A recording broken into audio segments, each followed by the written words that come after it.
આપણે જીપીએસસી દ્વારા લેવામાં આવેલી એસીએફની પરીક્ષાનું એનાલિસિસ જોઈ રહ્યા હતા. તો આની પહેલાં 2 વિડીયો લેક્ચર અપલોડ થઈ ગયેલા છે, જેમાં આપણે પોલિટી, કરંટ અફેર અને આર્ટ એન્ડ કલ્ચર સમજાવેલું છે. આજના વિડીયો લેક્ચરની અંદર આપણે જે છે એ હિસ્ટ્રીના ક્વેશ્ચન જે છે એ જોવાની કોશિશ કરીશું. પહેલો પ્રશ્ન છે કે આઈએનસી ઇન્ડિયન નેશનલ કોંગ્રેસના જે મવાડવાદી મોડરેટ્સ જે છે એમની ડિમાન્ડ, એમની માંગણી નીચેનામાંથી કઈ કઈ હતી? પહેલું કહે છે સંકલિત ન્યાયતંત્ર અને કારોબારી, જમીન મહેસૂલમાં ઘટાડો કરવો અને અન્યાયી જમીનદારોથી ખેડૂતોને રક્ષણ પૂરું પાડવું, મીઠાના કર અને ખાંડ શુલ્કની નાબૂદી અને સેનાના ખર્ચમાં ઘટાડો કરવો. તો આનો જવાબ જે છે એ 2, 3 and 4 આવશે. 2, 3 અને 4. કારણ કે આ જમીન મહેસૂલમાં ઘટાડો કરવાની વાત કરેલી હતી, જમીનદારોનાથી ખેડૂતોને રક્ષણ આપવાની વાત કરી હતી, મીઠાનું અને ખાંડનો શુલ્ક નાબૂદીનું કીધું હતું અને સેનાના ખર્ચમાં ઘટાડો કરવાનું પણ કીધું હતું. પરંતુ સંકલિત ન્યાયતંત્ર અને કારોબારીની એ લોકોએ જે છે એ ક્યાંય પણ વાત કરેલી હતી નહીં. અહીંયા આની ઉપર અલગ અલગ પ્રશ્ન જે છે એ પૂછાયેલા છે, એ તમે જોઈ શકો છો. જો પ્રશ્ન જોઈએ તો નીચે આપેલા વિધાનો મવાડવાદી નેતાઓ અને તેમની લાક્ષણિકતાઓ દર્શાવે છે, તો નીચેનામાંથી કયું વિધાન સત્ય નથી, એટલે કે અસત્ય, ઇનકરેક્ટ કહેવાનું છે. તો પહેલાં વાત કરીએ કે દાદાભાઈ નવરોજી. દાદાભાઈ નવરોજી તે ભારતના ગ્રાન્ડ ઓલ્ડ મેન તરીકે જાણીતા છે અને તે બ્રિટનના હાઉસ ઓફ કોમન્સના સદસ્ય બનનાર સૌ પ્રથમ ભારતીય હતા. તેઓ આઈએનસી ઇન્ડિયન નેશનલ કોંગ્રેસના પ્રથમ પ્રમુખ પણ હતા. તો પહેલી વાત તો સાચી છે, પરંતુ આમાં તો ખોટું કીધેલું છે. અહીંયા મેઇન વસ્તુ તમે સમજી લો કે દાદાભાઈ નવરોજી જે છે ને એ સમયે, એટલે કે જ્યારે ભારત અંગ્રેજોનું ગુલામ હતું ને, ત્યારે બ્રિટનનું જે પાર્લામેન્ટ, બ્રિટનનું જે સંસદ જે છે, ત્યાં છે હાઉસ ઓફ કોમન્સ, ત્યાં એમને ચૂંટાઈને આવેલા હતા. ત્યાં એમને ચૂંટાઈને આવેલા હતા અને એ હાઉસ ઓફ કોમન્સ ત્યાં ચૂંટાઈને આવવાવાળા પ્રથમ નોન વ્હાઇટ, પ્રથમ અશ્વેત વ્યક્તિ હતા. અત્યારે તમે ન્યૂઝમાં જોતા હશો કે યુકેની અંદર જે છે કે રિશી સુનાક, એ શું બની ગયા? તો કે એ આપણા પ્રથમ ભારતીય અને યુકેના પ્રાઇમ મિનિસ્ટર, યુકેના વડાપ્રધાન બની ગયા અને આખા વિશ્વની અંદર હેડલાઇન જે છે એ બની ગઈ. પરંતુ સમજો કે દાદાભાઈ નવરોજીએ તો એ સમયે એના એમપી બની ગયા હતા, એના મેમ્બર ઓફ પાર્લામેન્ટ બની ગયા હતા, કે જે સમયે એ જે છે ભારતની અંદર અંગ્રેજો રાજ કરતા હતા. જોકે એ પીએમ તો નહોતા બન્યા, પરંતુ એમપી બની ગયા. તો એ સમયે તો એમપી બનવું પણ બહુ મોટી વાત હતી. જ્યારે તમે સામાન્ય રીતે આ વાંચતા હો કે હાઉસ ઓફ કોમન્સમાંના ચૂંટાઈને સભ્ય બની ગયા હતા, પરંતુ તમે એની જે ગ્રેવિટી, એની જે હદ જે છે એ ફીલ કરી શકતા નથી, કારણ કે તમે એ ઇમેજિન કરતા નથી. એટલે તો પહેલું સાચું છે. બીજી વાત કરીએ, જી સુબ્રમણ્યમ અય્યર, કે જેમણે ધ હિન્દુ વર્તમાનપત્ર, તમિલ વર્તમાનપત્ર સ્વદેશ મિત્રના સ્થાપક હતા અને મદ્રાસ મહાજન સભાના પણ સહસ્થાપક હતા. તો આ વાત પણ સાચી છે. જી સુબ્રમણ્યમ અય્યર એ ધ હિન્દુના સ્થાપક હતા. ધ હિન્દુ અત્યારે જે ન્યૂઝપેપર આવે એની જ વાત કરે છે. મદ્રાસ મહાજન સભાના પણ સ્થાપક હતા અને સ્વદેશ મિત્રના પણ સ્થાપક હતા. ગોપાલ કૃષ્ણ ગોખલે જે છે મહાત્મા ગાંધીના રાજકીય ગુરુ હતા અને સર્વન્ટ્સ ઓફ ઇન્ડિયા સોસાયટીના સ્થાપક હતા. તો એ વાત પણ સાચી છે. ત્રીજું પણ સાચું છે.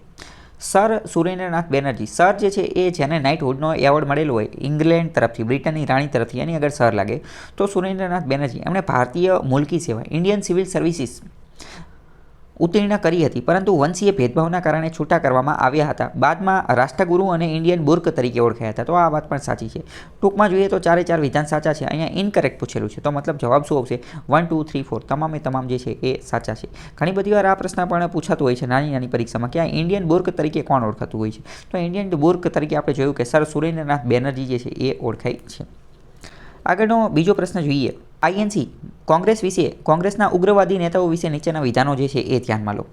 સામાજિક સ્થિતિના સંદર્ભમાં તે મુખ્યત્વે જમીનદારો અને નગરોના ઉચ્ચ મધ્યમ વર્ગના હતા. હવે પહેલું વિધાન જ ખોટું છે, કારણ કે ઉગ્રવાદી નેતા એટલે કે એક્સ્ટ્રીમિસ્ટ લોકો જે છે ને એ એમની જે સામાજિક સ્થિતિ જે છે એ જમીનદારો અને નગરોના ઉચ્ચ મધ્યમ વર્ગોની અંદર નહોતા, પરંતુ આ જે એક્સ્ટ્રીમિસ્ટ ઉગ્રવાદી નેતાઓ જે છે ને એ પીઝન્ટ, એ લેબર અને જે નીચલા ક્લાસના જે લોઅર ક્લાસના લોકો હતા ને એમની અંદર જે છે એમાંથી એ બધા નેતાઓ જે છે આવતા હતા. હકીકતમાં તો મુખ્યત્વે જમીનદારો અને નગરોના ઉચ્ચ મધ્યમ વર્ગના લોકો જે છે ને એ તો મવાડવાદી ત્યાંથી આવતા હતા, મવાડવાદી. તો પહેલું વિધાન જે છે ખોટું પડશે. પહેલું વિધાન તમે ખોટું પાડો તો તમે એલિમિનેટ કરશો તો પણ તમે જવાબ સુધી પહોંચી જશો.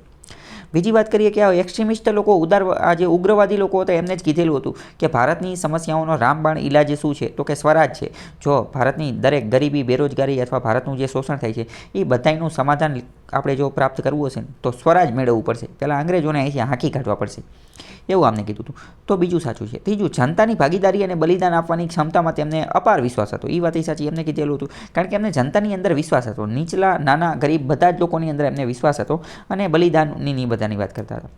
ઉગ્રવાદી માનતા હતા કે બ્રિટન સાથેના રાજકીય જોડાણો બ્રિટિશરો દ્વારા ભારતના શોષણને કાયમી બનાવશે. એટલે કે જો તમને ખ્યાલ હશે કે જે નરમવાદી હતા ને, નરમવાદી એ તો એવું કહેતા હતા કે આ અંગ્રેજોરિયાની ભલે અહીંયા રહેતા હોય, એ ભલે જે છે ને એ ખાલી આપણને રૂલ ઓફ લો ને એવું બધું આપી દે, આપણને થોડી ઘણી સ્વતંત્રતા આપી દે, પરંતુ અંગ્રેજો જે છે ને એ આપણને સિવિલાઇઝ્ડ બનાવશે, એવું કોણ માનતા હતા? નરમવાદી માનતા હતા. પરંતુ આ ઉગ્રવાદી તો એવું માનતા હતા કે ના ના, એવું નથી, કે બ્રિટન હારે તમે કોઈ પણ પ્રકારનો સંબંધ રાખશો ને તો ભારતનું શોષણ કાયમી બની જશે. પરપેચ્યુએટ એટલે કે હંમેશા આપણે પછી એવડે આપણું શોષણ કરતા જ રહેશે, એવું ઉગ્રવાદી કહેતા હતા. તો જવાબ શું આવશે? 2, 3 and 4 આવશે. ખાલી પહેલું ખોટું છે, 2, 3 and 4 આવશે. આગળનો પ્રશ્ન જોઈએ. આગળનો પ્રશ્ન અહીંયા 4 વેદ આપેલા છે, ઋગ્વેદ, યજુર્વેદ, સામવેદ અને અથર્વવેદ, અને એની સામે જે છે એ અલગ અલગ વસ્તુ આપેલી છે. પહેલાં જોઈએ અર્થવેદ. અથર્વવેદમાં શું છે? તો અથર્વવેદમાં તો તંત્ર મંત્રનો સંગ્રહ છે, એમાં આ જે જાદુ ટોણા ને એ બધું આવેલું છે. એ આમે છેલ્લામાં છેલ્લો વેદ છે, અને એટલે જ તો જે છે એને ઘણા બધા લોકો જે છે એ વેદ તરીકે માનતા પણ નથી, ઘણા એને વેદ તરીકેની માન્યતા આપતા નથી. તો બીમાં શું આવશે? બીમાં 3 આવશે. તો બીમાં 3 હોય એવો એકમાત્ર ઓપ્શન છે, બીમાં 3 હોય એવો એકમાત્ર ઓપ્શન છે. એ ઋગ્વેદની અંદર શું છે? તો ઋગ્વેદ જે છે એ ભજનનો સમૂહ છે, એમાં 1024 અથવા 1028 જેટલી ઋચાઓ એટલે કે હાઇમ્સ જે છે એ આવેલી છે. પછી વાત કરીએ કે સામવેદને તો સંગીતની ગંગોત્રી કહેવામાં આવે છે, મ્યુઝિક રિલેટેડ જે છે એ ગ્રંથ છે. તો પવિત્ર ગીત એટલે સંગીત થઈ, તો એની સાથેનો એ ગ્રંથ છે. અને યજુર્વેદ જે છે એમાં યજ્ઞની વાત કરેલી છે, યજ્ઞ. અને યજ્ઞ જ્યારે વૈદિક કાળની અંદર જે યજ્ઞની જે વાત કરતા હતા ને, હકીકતમાં યજ્ઞ એ સારી વસ્તુ છે. એટલે કે યજ્ઞ શબ્દ આપણે અત્યારે સાંભળવી તો આપણને એવું લાગે કે યજ્ઞ આગ લાગે છે અને એમાં બધું પૂજા ને એવું કરે છે, પરંતુ એ સમયે જે યજ્ઞ હતો ને એ આ યજ્ઞ તો હતો જ, આગ ને એવું બધું તો લગાડતા હતા, પરંતુ એની સાથે મેઇન વસ્તુ હતું સેક્રિફાઈસ. સાથે સેક્રિફાઈસ કરવામાં આવતું હતું. What is sacrifice? સેક્રિફાઈસ એટલે કે બલિદાન. ત્યાં બલિ ચડાવવામાં આવતી હતી, કોઈ પશુની અથવા પ્રાણીની કોકની જે છે એ બલિ ચડાવવામાં આવતી હતી. તો આજે યજુર્વેદ જે છે એ યજ્ઞ યાગાદી સાથે જોડાયેલો છે. ય ઉપરથી ય યાદ રાખી લો. યજુર્વેદ એટલે યજ્ઞ યાગાદી, અને એમાં જે છે એ બલિ સૂત્રોનો સમૂહ છે, કારણ કે એમાં બલિની બધાની વાત કરેલી હતી, સેક્રિફાઈસીસની વાત કરેલી હતી.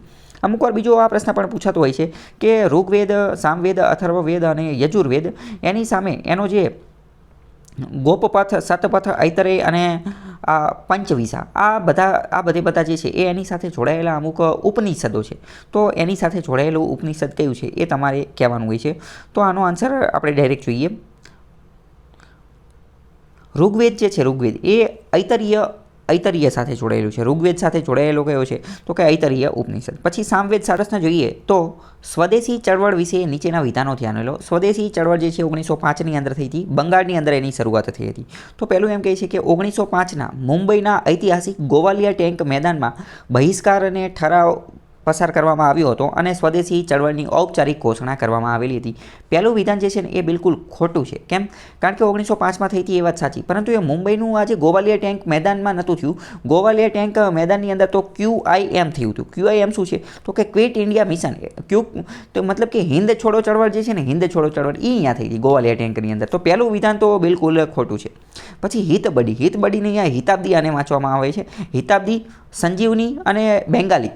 અહીંયા સંજીબાનીની એ સંજીવની અહીંયા, કારણ કે બંગાળના લોકો જે છે ને એ આ વ જે છે એને બ કહેતા હોય છે, વને બ કહેતા હોય છે. તો આ સંજીવની અને બેંગાલી જેવા અખબારોનો ઉપયોગ સ્વદેશી ચળવળના એજન્ડાનો પ્રચાર કરવા માટે થયો હતો. તો એ વાત સાચી છે, કારણ કે આ ત્રણેય જે છે એ બંગાળના ન્યૂઝપેપર, વર્તમાનપત્રો છે, એણે આ સ્વદેશી ચળવળનો જે છે એ ફેલાવો કરેલો હતો. તો માત્ર વિધાન 2 જે છે એ સાચું આવશે, પહેલું ખોટું છે.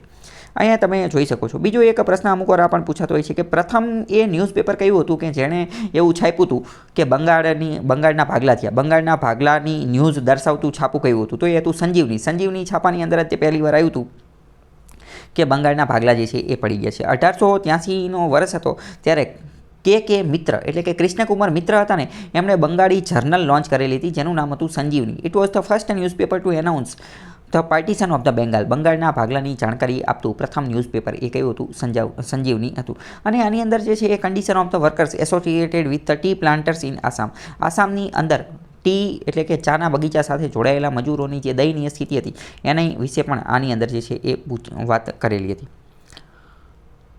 પછી અહીંયા બીજો એવો પ્રશ્ન પૂછાયેલો છે ઓલરેડી કે ન્યૂઝપેપર નીચેનામાંથી કયું છાપું જે છે એણે બંગાળના ભાગલા જે છે એને કોન્ડેમ્ડ એટલે કે એનો વિરોધ કર્યો હતો? તો બેંગાળી, હિતાબ્દી અને સંજીવની ત્રણેય કરેલો હતો, એવો જવાબ આવતો હોય છે. ઓલરેડી આ પ્રશ્ન એકવાર પૂછાઈ ગયો છે. આપણે જે બંગાળના ભાગલા પડેલા હતા એની વિરુદ્ધમાં એન્ટી પાર્ટીશન કેમ્પેઇન જે ચલાવવામાં આવેલું હતું મોડરેટ્સ દ્વારા, એની થોડી વાત કરી તો 1903થી 1905ના સમયગાળા દરમિયાન જે છે મોડરેટ્સ લોકોએ જે છે એ આ કેમ્પેઇન ચલાવેલું હતું. ત્યારે લીડર કોના પાસે હતી તો કે સુરેન્દ્રનાથ બેનર્જીને, કે મિત્ર અને PC રોય એટલે કે આ પ્રીતવીશ ચંદ્ર રોયને, આ બધા લોકોએ શું કરેલું હતું તો કે પિટિશન, અરજીને એવું બધું કરેલું હતું સરકાર પાસે, મિટિંગને એવું બધું કરેલું હતું, મેમોરેન્ડમને એવું બધું લોન્ચ કરેલું હતું, પ્રોપોગેન્ડાને એવું બધું કરેલું હતું, ફેમ્પલેટને એવું બધું છપાવેલું હતું, ન્યૂઝપેપર ને એ બધાના માધ્યમથી જે છે એ સરકારનો વિરોધ કરવાની કોશિશ જે છે એ એમને કરેલી હતી. તો પછી સરકાર દ્વારા 1905ની અંદર જે છે એ બંગાળનું વિભાજનનું જે છે એ ફેંસલો કરવામાં આવેલો, એનું એનાઉન્સમેન્ટ કરેલું. જોકે બંગાળના લોકો તો આનો ખૂબ જ વિરોધ કરતા હતા. બંગાળના લોકો વિરોધ કરતા હતા, તેમ છતાં પણ બ્રિટિશ સરકારે જે છે એ બંગાળના ભાગલા પાડવાનો નિર્ણય લઈ લીધો. અને એના વિરોધમાં બંગાળના લોકોએ શું કર્યું તો કે પ્રોટેસ્ટ, વિરોધ ચાલુ કર્યા, વિરોધ માટેની મિટિંગ શરૂ કરી. ટાઉન હોલની અંદર ને એ બધાની અંદર જે છે એ મિટિંગોને એવું બધું કરતા હતા. અને બોયકોટ જે છે શરૂ કર્યું, પ્રતિજ્ઞા લઈ લીધી કે હવે આપણે ફોરેન ગુડ્સ, વિદેશી વસ્તુઓ જે છે, વિદેશી વસ્ત્ર, વિદેશી કાપડ, વિદેશી દારૂ અને વિદેશી જેટલી પણ વસ્તુ જે છે એ બધાનો આપણે શું કરશું, બોયકોટ કરશું, એટલે કે બહિષ્કાર કરશું. 7 ઓગસ્ટ 1905ના રોજ જે છે એમને બોયકોટ માટેનું રિઝોલ્યુશન, ઠરાવ જે છે એ પસાર કર્યો. અને ઠરાવ એમને ક્યાં પસાર કર્યો હતો તો ઠરાવ એમને પસાર કર્યો હતો કલકત્તાના ટાઉન હોલની અંદર. અને આ કલકત્તાના ટાઉન હોલની અંદર આ ફોરેન ગુડ્સનો બોયકોટ કરવા માટેનો રિઝોલ્યુશન જે પસાર કરેલો હતો એ હકીકતમાં ઇનડાયરેક્ટલી શું હતું તો કે સ્વદેશી મૂવમેન્ટ, સ્વદેશી ચળવળની જ એક ઘોષણા હતી. તો હકીકતમાં એનો સાચો જવાબ શું આવે કે કલકત્તા ટાઉન હોલ. આપણને વિધાનમાં શું કીધેલું હતું કે મુંબઈનું ગોવાળિયા ટેન્ક મેદાન, તો ગોવાળિયા ટેન્ક મેદાનમાં તો હિન્દ છોડો ચળવળ થયેલું હતું. આ સ્વદેશી ચળવળની જે છે એ ઘોષણા થઈ ગઈ. પછી શું થયું તો લીડર્સ ડિસ્પર્સ્ડ, બધા નેતાઓ જે છે એ બંગાળના બીજા અલગ અલગ ભાગોની અંદર પણ પહોંચી ગયા. અને ત્યાં પણ જે છે એ આ બોયકોટ મોમેન્ટ અને પ્રોપોગેન્ડા જે છે એ શરૂ કરી દીધો. કોનો તો કે વિદેશી વસ્તુઓના બહિષ્કારનો. વિદેશી વસ્તુઓ કઈ કઈ હતી તો કે માન્ચેસ્ટરથી કપડું આવતું હતું. માન્ચેસ્ટર જે છે ને એ કપડાનું ખૂબ જ મોટું હબ હતું. લિવરપૂલ જે છે ને, લિવરપૂલ ત્યાંથી સોલ્ટ આવતું હતું. આ માન્ચેસ્ટર અને લિવરપૂલ બંને ઇંગ્લેન્ડના શહેરો છે. તો એ બધું જે છે ને એ બધાનો વિરોધ કરવાનું ચાલુ કરી દીધું as a precursor to India's independence. અને જો આ ક્વિટ ઇન્ડિયા મુવમેન્ટમાં અહીંયા ગોવાલિયા ટેન્કની વાત કરેલી છે, બરાબર. તો તમને હવે જવાબ મગજમાં ફિટ થઈ ગયો હશે. આગળનો બીજો પ્રશ્ન કયો છે કે ભારત સંરક્ષણ અધિનિયમ 1915, ડિફેન્સ ઓફ ઇન્ડિયા એક્ટ 1915 બાબતે નીચેના વિધાનો ધ્યાને લો કે તે ભારતના ગવર્નર જનરલ દ્વારા પ્રથમ વિશ્વયુદ્ધ પછી રાષ્ટ્રવાદી અને ક્રાંતિકારી પ્રવૃત્તિઓને ઘટાડવાના હેતુથી ઘડવામાં આવ્યો હતો. તેણે યુરોપિયન અને ભારતીય નાગરિકો વચ્ચે તીવ્ર ભેદ કર્યો હતો. અને ત્રીજું, ગદર ષડયંત્ર પછી પ્રથમ લાહોર ષડયંત્ર મુકદ્દમા દરમિયાન આ અધિનિયમ લાગુ કરવામાં આવેલો હતો. અહીંયા તમે ધ્યાનપૂર્વક જોશો ને તો મોડર્ન હિસ્ટ્રીના આ જે 5 પ્રશ્નો જે છે ને એ 5 પ્રશ્નો GPSC ઇનસાઇટની જે વેબસાઇટ જે છે ને, ઇનસાઇટ્સ ઓફ ઇન્ડિયા, ઇનસાઇટ IASની તૈયારી કરાવવાવાળી એક સંસ્થા છે, એમાંથી કોપી કરેલા છે. મેં તમને આ બધું બતાવેલું એ ઇનસાઇટમાંથી જ બતાવેલું. ઇનસાઇટની અંદર આ 5 પ્રશ્ન પૂછેલા હતા. આપણે ડાયરેક્ટ એમાંથી જ સમજીએ, એમાંથી ડાયરેક્ટ બેઠા કોપી કરેલા છે. તો આવી રીતે તમે અલગ અલગ મટીરિયલ વાંચતા હો તો પણ તમને ફાયદો થઈ જાય. જેમ કે આ 5 પ્રશ્ન બેઠા એમાંથી જ ઉપાડેલા છે. તો ડિફેન્સ ઓફ ઇન્ડિયા 1915નો જે કાયદો હતો એની માટેના વિધાન જે છે એ અહીંયા આપેલા છે. પહેલાં આપણે જવાબ જોઈ લઈએ. તો જવાબ શું આવશે? જવાબ 1 and 3 આવશે. 1 and 3 આવશે એનો મતલબ શું કે પહેલું અને ત્રીજું સાચું છે, બીજું ખોટું છે. યુરોપિયન અને ભારતીય નાગરિકો વચ્ચે ભેદ કર્યો એવું કંઈ હતું નહીં, પરંતુ આ ભારત સંરક્ષણ અધિનિયમ 1915 અંતર્ગત નક્કી કર્યું કે ભારતના ગવર્નર જનરલ દ્વારા પ્રથમ વિશ્વયુદ્ધ પછી રાષ્ટ્રવાદી અને ક્રાંતિકારી પ્રવૃત્તિ ઘટાડવા માટે હતો. અને ગદર ષડયંત્ર પછી પ્રથમ લાહોર ષડયંત્ર મુકદ્દમા દરમિયાન લાગુ કરવામાં આવેલો હતો. તો એ 2 જે છે એ સાચા છે. એના વિશે બીજી થોડીક માહિતી મેળવીને તો ડિફેન્સ ઓફ ઇન્ડિયા એક્ટ 1915 એને ઘણી બધી વાર defence of India regulation act પણ કહેવામાં આવે છે. અને આ એક રીતે એવો કાયદો હતો, ઇમરજન્સી ક્રિમિનલ, જે આતંકવાદી અથવા ક્રિમિનલ લોકો હોય ને એની ઇમરજન્સી, એને કટોકટીની પરિસ્થિતિમાં જે છે એ ધરપકડ કરવા માટેનો કાયદો હતો. અને આનો જે મુખ્ય ઉદ્દેશ્ય હતો ને એ હતો કે નેશનલિસ્ટ અને રિવોલ્યુશનરી. નેશનલિસ્ટ એટલે કે રાષ્ટ્રવાદી નેતાઓ અને રિવોલ્યુશનરી એટલે કે ક્રાંતિકારી જે લોકો હતા અથવા ક્રાંતિકારી પ્રવૃત્તિ કરવાવાળા જે લોકો હતા ને એ બધા કે જે પ્રથમ વિશ્વયુદ્ધ પછી આ બધી પ્રવૃત્તિ કરતા હતા એ બધાને કર્બ કરવાનો, એ બધાને ડામવા માટેનો હેતુ હતો.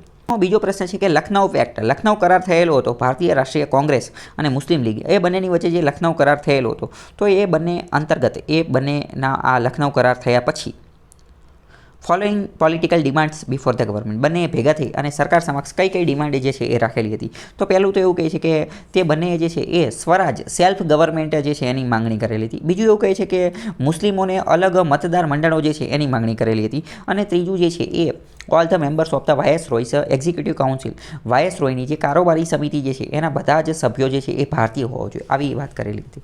હવે પહેલાં સમજો કે આ લખનઉ કરાર જે થયેલો હતો ને, લખનઉ કરાર 1916-17ની અંદર થયેલો હતો, 1916ની અંદર થયેલો હતો. એના અંતર્ગત જે છે ને એ મુસ્લિમ લીગ અને કોંગ્રેસ જે છે એ બંને હાથ મિલાવી લીધેલો હતો, બંને મૈત્રી કરી દીધેલી હતી. આની પહેલાં જે છે એ બંને વચ્ચે ડખા થઈ ગયેલા હતા. 1906ની અંદર મુસ્લિમ લીગની સ્થાપના થઈ હતી, તમને ખ્યાલ હશે, ઢાકાની અંદર. તો એના 10 વર્ષ પછી બંને હાથ મિલાવી લીધા. બંને શું હાથ મિલાવ્યા કે આપણે બંને ભેગા થઈ જઈએ અને આપણે બંને ભેગા થઈ અને જે છે ને એ અંગ્રેજોની સામે માંગણી કરીએ. તો મુસ્લિમ લીગે કીધું ખારું, હું તમારો સાથ દઈ દઉં, હું તમારી સાથે હાથ મિલાઈ લઉં, પરંતુ એના બદલામાં મને શું મળશે? તો કોંગ્રેસે એમ કીધું કે અમે તમને જે છે ને એ આ તમારા જે અલગ મતદાર મંડળો જે છે ને, સેપરેટ ઇલેક્ટોરેટ છે ને, અમે એનું સમર્થન કરીશું અને એના બદલામાં તમે શું કરજો? એના બદલામાં તમે અમારી જે માંગણી જે છે એનું સમર્થન કરજો. તો આવી રીતે બંને એકબીજાનું સમર્થન કરવાની જે છે એ વાત કરી હતી. એના બદલામાં મુસ્લિમ લીગે એમ કીધું કે સારું, તો કે અમે પણ તમારું આ જે સેલ્ફ ગવર્મેન્ટ જે સ્વરાજની વાત જે છે ને એનું સમર્થન કરીશું. અને ઓલામને એમ કીધું કે અમે તમારું આ સેપરેટ ઇલેક્ટોરેટ્સનું સમર્થન કરીશું. તો એવી કંઈક વાત હતી. બાકી ત્રીજા નંબરનું તો કંઈ હતું નહીં કે ભાઈ એક્ઝિક્યુટિવ કાઉન્સિલના બધા સભ્યો ભારતીય હોવા જોઈએ, એવી કોઈ વાત એમાં કંઈ હતી નહીં. અહીંયા આપણે થોડું વાંચીએ તો ખબર પડે કે while the league agreed to present joint constitutional demand, એટલે કે કોંગ્રેસ હારે મળી અને બંને લોકો શું કરશે, મુસ્લિમ લીગ અને કોંગ્રેસ બંને સમાધાન કરી અને એવું નક્કી કર્યું કે જોઈન્ટ કોન્સ્ટિટ્યુશનલ ડિમાન્ડ એટલે કે શું કરશે, બંને ભેગા થઈ અને બ્રિટિશ કોલોનિયલ ગવર્મેન્ટ પાસે સંયુક્ત રીતે બંધારણીય માંગણીઓ જે છે રજૂ કરશે. જોઈન્ટ કોન્સ્ટિટ્યુશનલ ડિમાન્ડ આ કીવર્ડ છે એ ઘણી બધી વાર પ્રશ્નમાં પૂછાતો હોય છે. કોંગ્રેસે એવું કીધું કે અમે મુસ્લિમ લીગનું જે સેપરેટ ઇલેક્ટોરેટ જે છે એને માની લઈશું અને મેં તમને જે કીધું એ જ અહીંયા લખેલું છે. તો બંને એવું નક્કી કરેલું હતું કે વાયસરોયની જે એક્ઝિક્યુટિવ કાઉન્સિલ જે છે એમાં અડધા સભ્યો 50% સભ્યો જે છે ને એ ભારતીય હોવા જોઈએ. સંપૂર્ણ સભ્યો ભારતીયની વાત કરેલી નથી, 50% સભ્યો જે છે એ ભારતીય, અડધા સભ્યો હોવા જોઈએ ભારતીય, એવું કીધેલું હતું. આગળનો પ્રશ્ન જોઈએ તો એ શેની વાત કરે છે, home rule movement, home rule league movement જે થયેલી હતી એની બેસન્ટ અને તિલકે જે શરૂ કરેલી હતી એની બાબતે વિધાન આપેલા છે. પહેલું એવું કહે છે કે home rule league movement was the Indian response to the first world war. પ્રથમ વિશ્વયુદ્ધના પરિણામે, પ્રથમ વિશ્વયુદ્ધના પ્રતિભાવ સ્વરૂપે આપણે આ મૂવમેન્ટ, આ ચળવળ શરૂ કરેલું હતું. બીજું એવું કહે છે કે જવાહરલાલ નહેરુ, તેજ બહાદુર સપ્રુ અને લાલા લજપતરાય જે છે એમને આ home rule agitation, home rule જે ચળવળ હતી એને એને સમર્થન આપેલું હતું. અને ત્રીજું એવું કહે છે કે રશિયન રિવોલ્યુશન, રશિયાની અંદર જે ક્રાંતિ થયેલી હતી 1917ની અંદર, એના કારણે હોમ રૂલ લીગ મૂવમેન્ટ જે છે એ એમાં ઘટાડો થયેલો હતો. તો આમાં તમે ધ્યાનપૂર્વક જોવો તો તમને ખબર પડે આ રશિયન મૂવમેન્ટને એને કંઈ લેવા દેવા જ નહોતા. રશિયન રિવોલ્યુશન, રશિયાની ક્રાંતિને એને કંઈ લેવા દેવા નહોતા. આ હોમ રૂલ મૂવમેન્ટ જે છે, હોમ રૂલ મૂવમેન્ટ એ તો આયર્લેન્ડ સાથે સંબંધિત હતી. આયર્લેન્ડ, આ જે એની બેસન્ટ જે છે ને, એની બેસન્ટ એ આયર્લેન્ડથી બિલોંગ કરતા હતા, આયર્લેન્ડ. હવે તમને ખ્યાલ હોય ને તો ઇંગ્લેન્ડ જે છે, ઇંગ્લેન્ડ, બ્રિટન અને યુકે, યુનાઇટેડ કિંગડમ, આ ત્રણેય અલગ અલગ વસ્તુ છે. યુકે જે છે ને એ કોને મળી અને બને છે, તો કે વેલ્સ, પછી ઇંગ્લેન્ડ, પછી નોર્ધન આયર્લેન્ડ, અને સ્કોટલેન્ડ, આટલા બધાનું ભેગું થઈ અને બને છે. તો આ જે આયર્લેન્ડ જે છે ને એ ત્યારે પણ યુકે પાસે જે છે એ સેલ્ફ રૂલ અથવા તો હોમ રૂલ, અમારું ખુદનું શાસન, અમારું ખુદનું શાસન હોવું જોઈએ એવી માંગણી કરતી હતી. અને આયર્લેન્ડ, આ જે એની બેસન્ટ જે છે એ આયર્લેન્ડના જ હતા, તો એમને ભારત આવ્યા. તો એમને ભારતની અંદર એવું કીધું કે આયર્લેન્ડવાળા લોકો જેવી રીતે હોમ રૂલ એટલે કે પોતાનું ખુદનું શાસન હોવી જોઈએ એવી માંગણી કરે છે, અને અંગ્રેજોએ જેવી રીતે ત્યાં હોમ રૂલ આપ્યું ને એવું એ જ પ્રકારનું હોમ રૂલ એ લોકો ભારતને પણ આપી દે, એવું જ ભારતને પણ આપી દે. એટલે એની આયર્લેન્ડ હારે લેવા દેવા હતા. અહીંયા કંઈ રશિયા હારે તો કંઈ લેવા દેવા હતા નહીં. તો ત્રીજા નંબરનું જે છે એ ખોટું પડશે.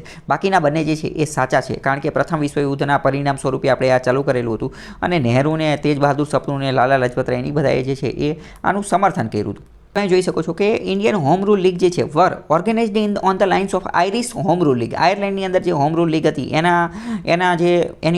એના અનુસંધાન ઉપર, એની લાઇન ઉપર જે છે આ શરૂ કરેલું હતું. And they represented the emergence of the new trend of the aggressive politics. અને આના અંતર્ગત જે છે એ પોલિટિક્સ, રાજનીતિનો એક નવો ટ્રેન્ડ આવેલો હતો જેના અંતર્ગત એગ્રેસિવ પોઈન્ટ જે છે એ લીધેલો હતો. કારણ કે આની પહેલાં તો આ આની પહેલાં તો જે છે એ મોડરેટ લોકો એગ્રેસિવ સ્ટેન્ડ ક્યારેય સરકાર સામે લીધું નહોતું. એ તો ખાલી પિટિશનને, પ્રેયરને, પ્રાર્થનાને, આજીજીને, વિનંતીને એવું જ બધું કરતા હતા. પરંતુ હોમ રૂલ લીગથી શું શરૂ થયું? એગ્રેસિવ, એટલે કે હવે એમને પણ જે છે એ પોતાનો અવાજ ઊંચો કરેલો હતો, ગુસ્સો ને એ બધું દાખ્યું હતું. એની બેસન્ટ અને તિલક જે છે એ એના પાયોનિયર, આગળ પડતા વડા હતા હોમ રૂલ લીગના. હોમ રૂલ એજિટેશન શું છે? તો એ આગળ જતાં મોતીલાલ નહેરુ, જવાહરલાલ નહેરુ, ભોલાભાઈ દેસાઈ, આ ચિત્તરંજન દાસ, મદન મોહન માલવિયા અને મોહમ્મદ અલી જીના, આ બધા લોકો જે છે એ બધાએ પણ એનો જે છે એ સમર્થન કરેલું હતું. તેજ બહાદુર સપ્રુ અને લાલા લજપતરાય પણ એની સાથે જોડાયેલા હતા. અને આજે આ હોમ રૂલ એજિટેશન જે છે, હોમ રૂલ એજિટેશન એની જે લોકલ બ્રાન્ચ હતી, લોકલ બ્રાન્ચ એના પણ આ લોકો જે છે એ હેડ બની ગયા હતા. અને આ જે લીડ કેમ્પેઇન, હોમ રૂલ લીગનું જે કેમ્પેઇન હતું, એના જે બેનરને એવું બધું જે લગાવતા હતા ને એ બધું કરતા હતા, તો એમને કોમન મેન એટલે કે સામાન્ય માણસ સુધી એ મેસેજ પહોંચાડવામાં પણ સફળ થયા હતા કે સેલ્ફ ગવર્મેન્ટ માટે હોમ રૂલ જે છે એ ખૂબ મહત્ત્વનું છે. અને હકીકતમાં તો જોઈએ તો રશિયન રિવોલ્યુશન, રશિયન ક્રાંતિ જે થઈ હતી 1917માં, એના કારણે તો હોમ રૂલ લીગ જે છે ને એને સમર્થન મળ્યું હતું, એને એડવાન્ટેજ, એને ફાયદો થયો હતો. કેમ? કારણ કે રશિયાની અંદર જે રિવોલ્યુશન, રશિયાની અંદર જે ક્રાંતિ થયેલી હતી, તો એ ક્રાંતિ અંતર્ગત ત્યાંના જે કોમન મેન, ત્યાંના જે સામાન્ય માણસો હતા ને, ત્યાંના સામાન્ય માણસો એ બધાએ ભેગા થઈ અને એનો રાજા જે હતો, એનો જે ચાર હતો, એને સત્તામાંથી ફેંકી દીધેલો હતો. એટલે ભારતની અંદર જે બધા લોકોને એવું એનલાઇટનમેન્ટ થયું કે ભાઈ આપણે ભલે નાના માણસો હોય, સામાન્ય માણસો હોય, મેંગો મેન, આમ પીપલ હોય, તેમ છતાં પણ આપણી અંદર એવી તાકાત છે કે આપણે રાજાને ફેંકી શકીએ. જો રશિયાના સામાન્ય લોકો ઝાર એના રાજાને ફેંકી દેતો હોય તો આપણે પણ બ્રિટિશ ગવર્મેન્ટ જે છે એને ફેંકી શકીશું. એટલે હકીકતમાં તો આ રશિયન રિવોલ્યુશન જે છે ને એના કારણે હોમ રૂલ લીગને ફાયદો થયો હતો. બરાબર. આગળનો પ્રશ્ન 5મા નંબરનો આની પછીનો જે છે એ કયો હતો? તો એ પ્રશ્ન છે કે મોર્લેમેન્ટો સુધારની બાબતે જે છે એ વિધાન આપેલા છે, એ વિધાનને આપણે ધ્યાને લેવાના છે. તો પહેલું વિધાન શું કહે છે કે it introduce the system of communal representation, એટલે કે કમ્યુનલ એટલે કે આ જે જાતિના આધારે જે છે, ધર્મના આધારે જે છે એ રિપ્રેઝન્ટેશન, પ્રતિનિધિત્વ આપ્યું. કોને? મુસ્લિમોને. By accepting the concept of separate electorate, મુસ્લિમોને અલગ મતદાર મંડળો જે છે એ આપ્યા મોર્લેમેન્ટો અંતર્ગત.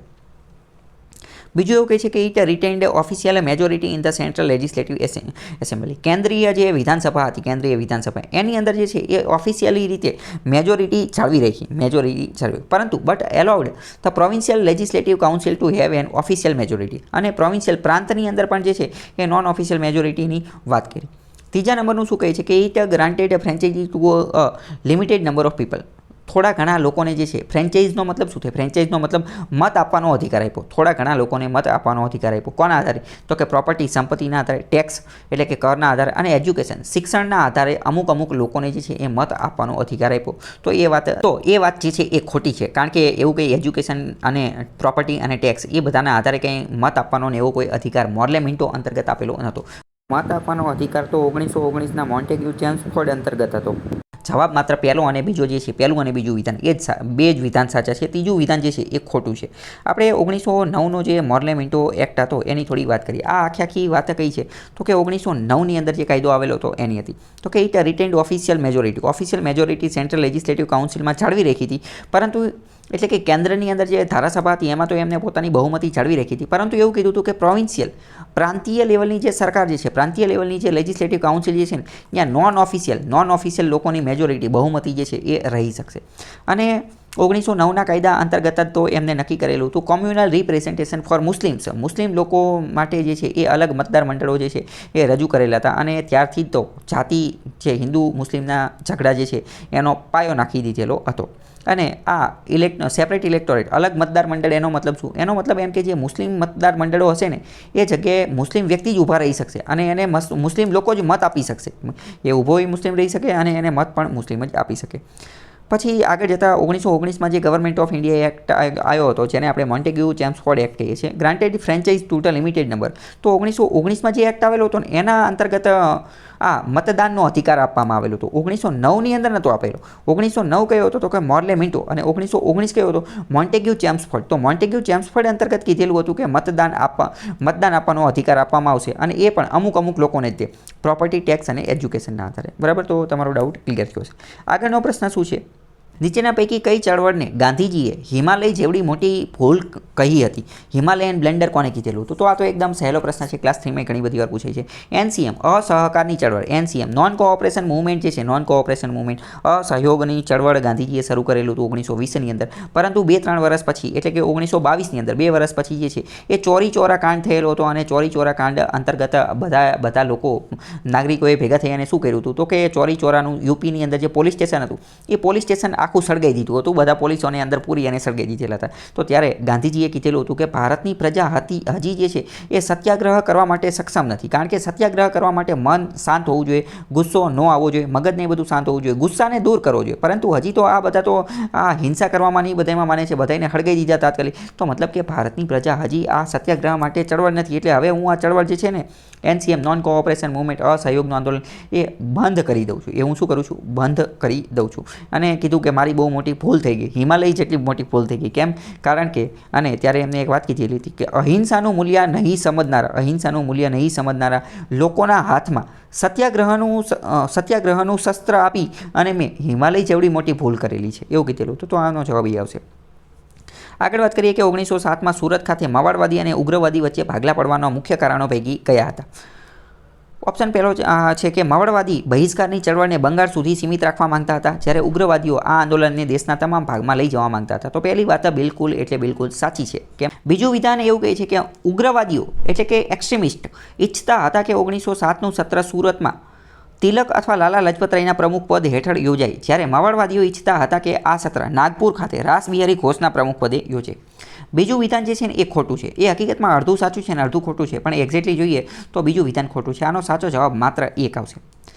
હવે આ 1907નું જે સત્ર હતું અહીંયા જે છે ને એ આખી સ્ટોરી છે. આમાં તમે કોન્સેપ્ટ સમજેલા હો ને તો જ તમે આનો જવાબ જે છે આપી શકો, બાકી તમે આપી ન શકો. અને આ આખી સ્ટોરી જે છે ને એ મેં મોડર્ન હિસ્ટ્રીના જે લેક્ચર લીધેલા છે ને એમાં મેં બધું ડિટેલમાં સમજાવેલું છે. અથવા તો મેં ગઈ વખતે જ્યારે જીપીએસસી ક્લાસ 1-2નું પેપર જે લેવાનું હતું ને એમાં પણ સેમ આ જે સ્ટોરીના આધારે પ્રશ્ન જે છે એ પૂછાયેલો હતો કે 1907ની અંદર સુરતનું સત્ર કઈ રીતે થયું હતું. આપણે અત્યારે થોડી વાત કરીએ કે આખો મુદ્દો શું હતો. તમને ખ્યાલ હશે કે 1905ની અંદર જે છે એ શું થયું હતું તો કે આ બંગાળના ભાગલા પડ્યા હતા. તો બંગાળના ભાગલા પડ્યા ને તો ત્યારે પછી આ લોકોએ સ્વદેશી મૂવમેન્ટ જે છે એ રજૂ કરી, સ્વદેશી ચળવળ શરૂ કરી કોંગ્રેસ વડે. તો સ્વદેશી મૂવમેન્ટ રજૂ કરીને તો ત્યાર પછી બંગાળની અંદર અમુક લોકો જે છે ને એ ખૂબ એમનું હાલી ગયું, મતલબ કે એમની ફેન ફોલોઈંગ વધી ગઈ, એમના જે ફોલોઅર્સ છે એ વધી ગયા. તો પછી એમને એવું લાગ્યું કે હવે આપણે આજે સ્વદેશી મૂવમેન્ટ, સ્વદેશી ચળવળ જે છે ને એને બંગાળની બહાર લાવવી જોઈએ અને સમગ્ર ભારતની અંદર લઈ જવી જોઈએ. પરંતુ કોંગ્રેસના જે બીજા નેતાઓ હતા ને એમને ના પડી કે ના આને ખાલી આપણે બંગાળમાં રાખવી જોઈએ.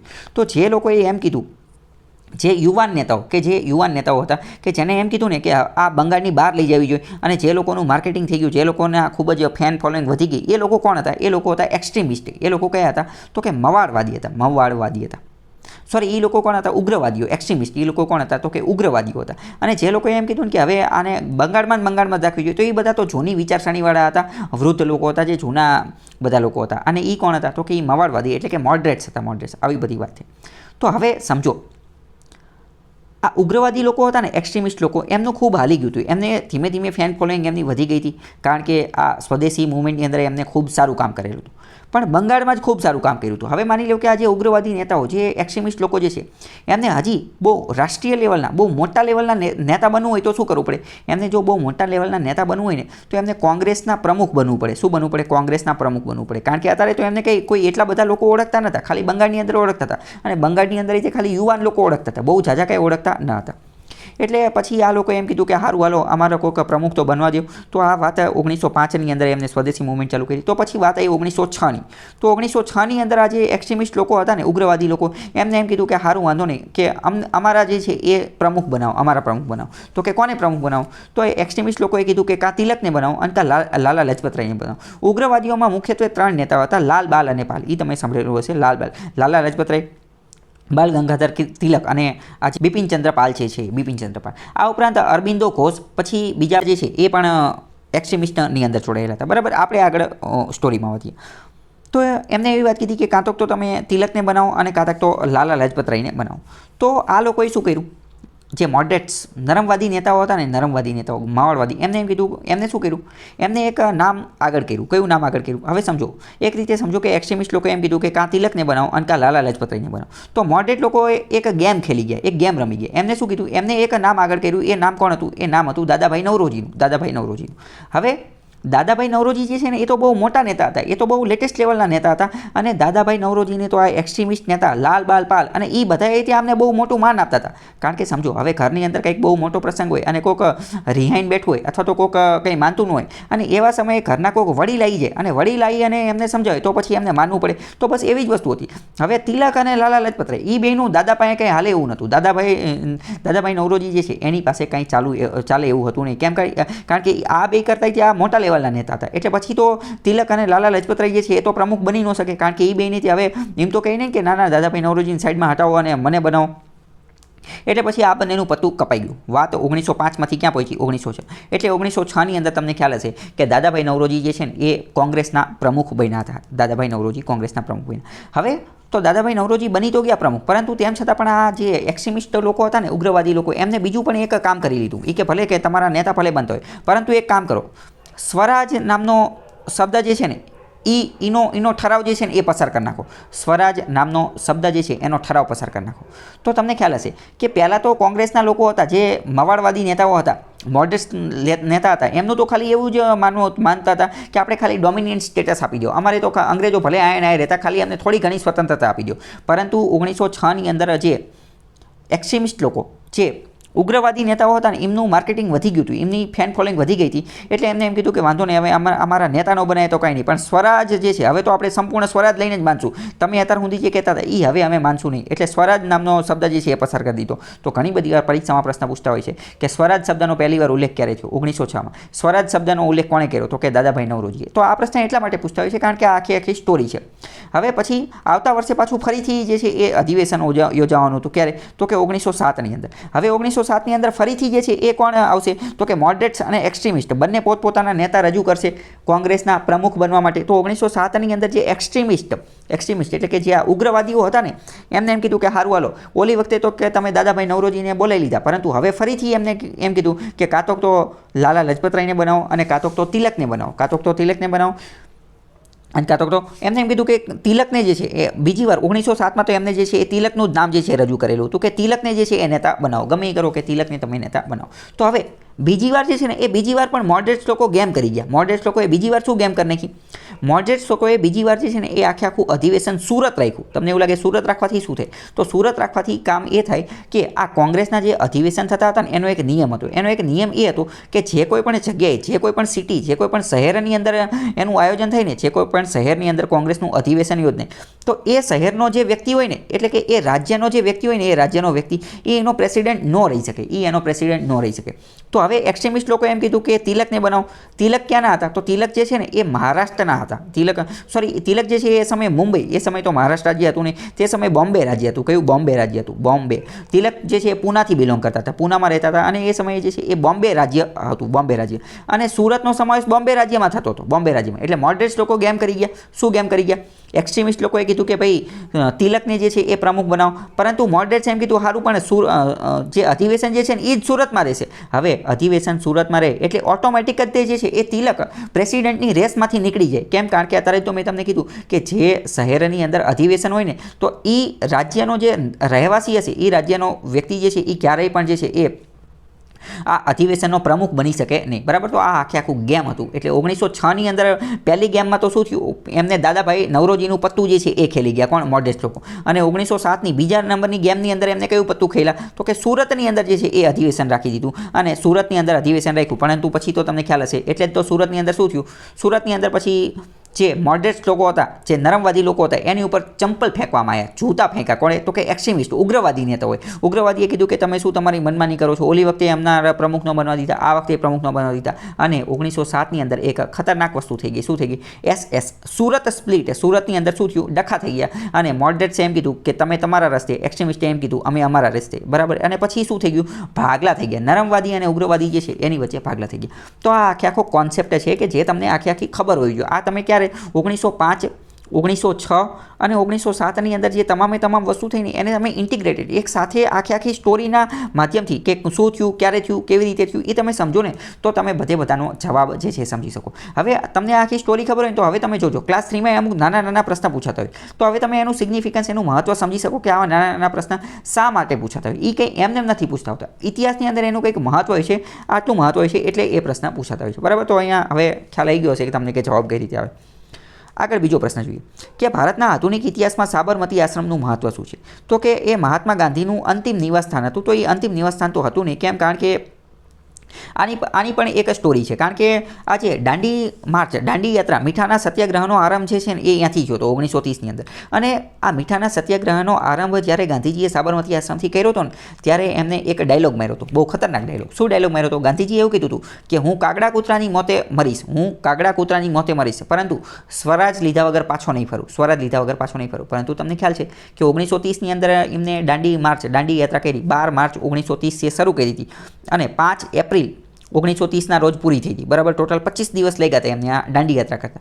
પરંતુ 1930ની અંદર શું આપણને સ્વરાજ મળ્યું? તો કે સ્વરાજ તો ન મળ્યું. તો હવે 5 માર્ચે તો એ દાંડી યાત્રા પૂરી થઈ ગઈ, સ્વરાજ આપણને મળ્યું ને. તો હવે ગાંધીજીએ તો નીચું જોવાનું થાય. કેમ નીચું જોવાનું થાય? કારણ કે ગાંધીજીએ એમ કીધું હતું કે હવે તો હું આ સ્વરાજ લીધા વગર આ આશ્રમમાં પાછો ફરીશ નહીં. તો એટલે શું કર્યું? એટલે એમને એ જે સાબરમતી આશ્રમ હતો ને એનો ત્યાગ કરી દીધો, અહીંયા રહેવાનું બંધ કરી દીધું. અને પછી એમને ડાયરેક્ટ મહારાષ્ટ્ર જતા રહ્યા અને મહારાષ્ટ્રની અંદર સેવાગ્રામ આશ્રમની અંદર રહેવાનું ચાલુ કર્યું. બરાબર, તો દરેક વસ્તુ જે છે એનું કંઈક સિગ્નિફિકન્સ હોય.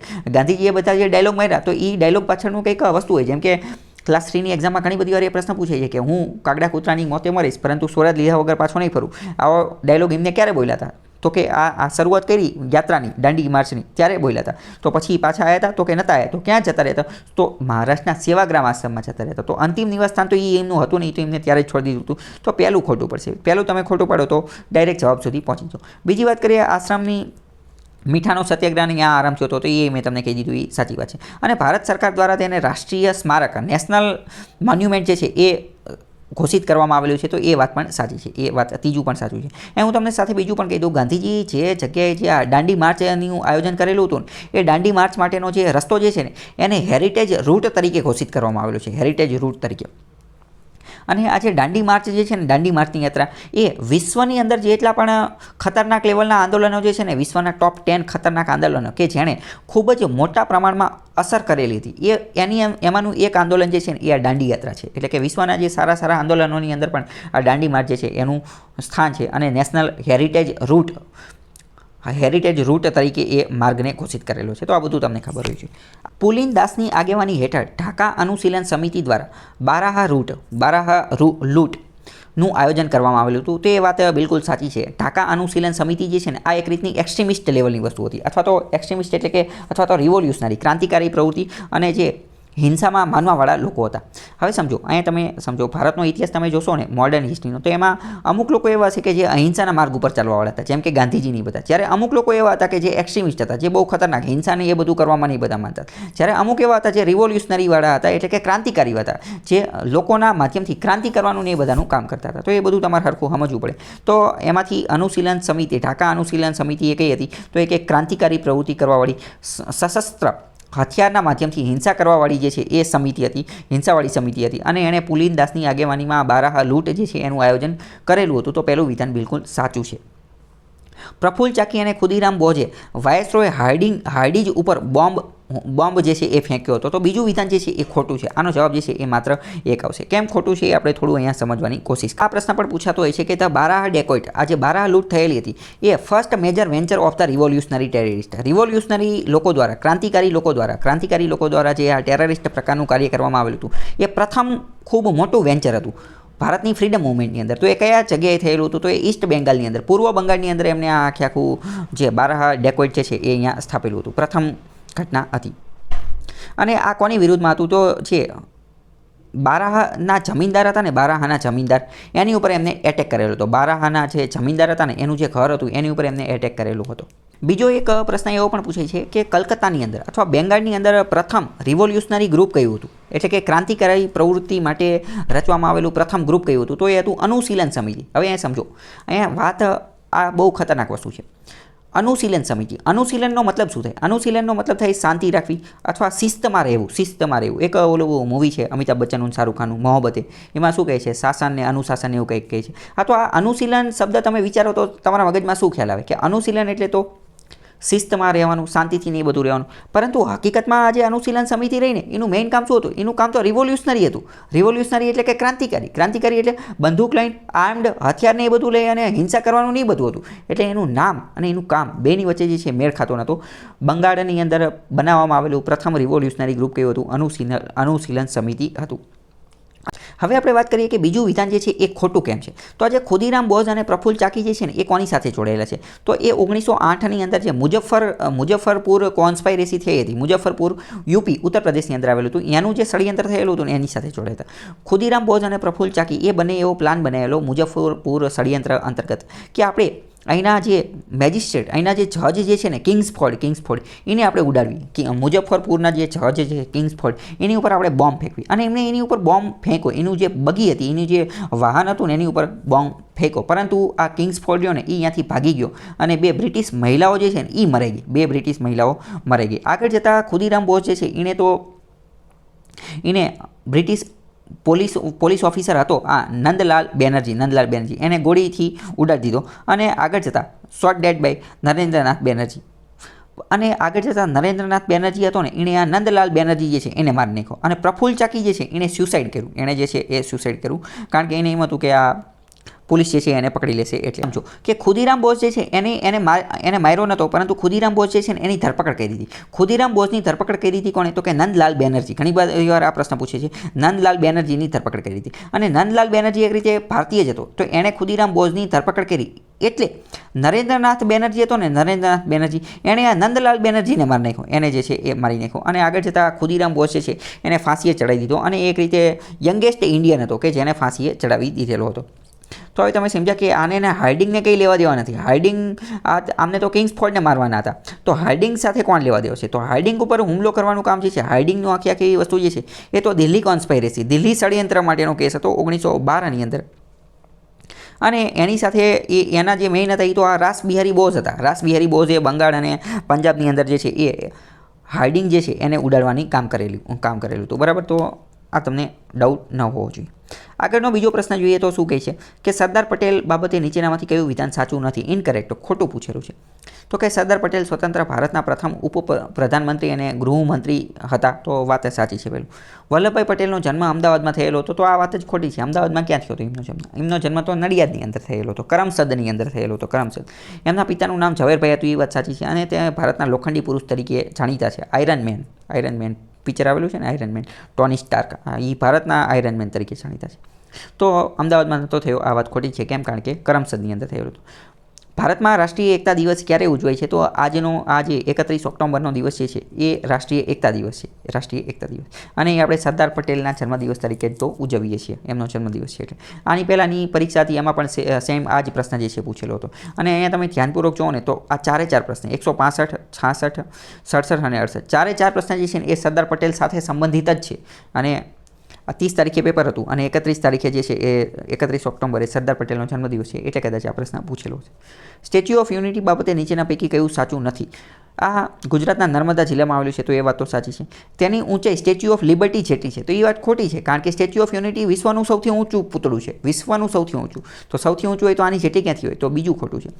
સ્ટેચ્યુ ઓફ યુનિટી 31 ઓક્ટોબર 2018ના રોજ રાષ્ટ્રને સમર્પિત કરવામાં આવ્યું હતું, એ વાત સાચી છે. અને સ્ટેચ્યુ ઓફ યુનિટીની ઊંચાઈ આશરે 182 મીટર છે, તો એ વાત પણ સાચી છે. કારણ કે 182 જે છે એ આપણા વિધાનસભાના સભ્યો જે છે એને ધ્યાનમાં રાખી અને 182 રાખેલી છે. હૈદરાબાદ રાજ્યને ભારતનો હિસ્સો બનાવવા માટે સરદાર પટેલ દ્વારા કયું ઓપરેશન લોન્ચ કરવામાં આવેલું હતું? તો એનું નામ છે ઓપરેશન પોલો. ઓપરેશન પોલો જે છે એ લોન્ચ કરેલું હતું.